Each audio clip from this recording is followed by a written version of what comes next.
आइए देखते हैं मॉडर्न हिस्ट्री में सबसे ज़्यादा कन्फ्यूज़न होती है उसकी टाइमलाइन में। तो उसको सबसे पहले हम देखते हैं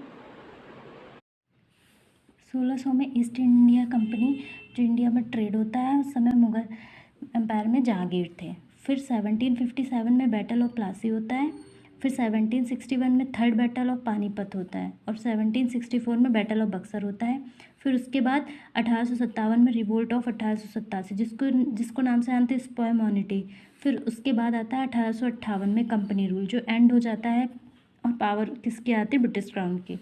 फिर उसके बाद आती है 1885 में इंडियन नेशनल कांग्रेस का फॉर्मेशन होता है। फिर 1905 में होता है बंगाल पार्टीशन।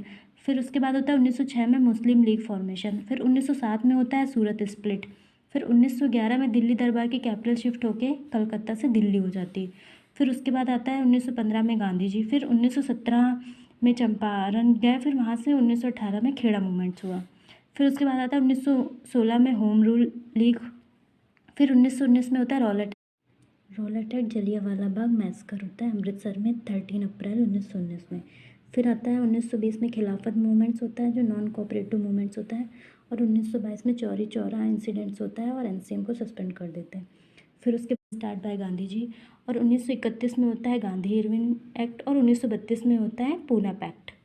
ठीक। फिर उसके बाद आता है 1935 में गवर्नमेंट इंडिया एक्ट 1935 में। फिर उसके बाद 1946 में कैबिनेट मिशन आता है। फिर 1947 में हम इंडिपेंडेंस हो जाते हैं 15 अगस्त।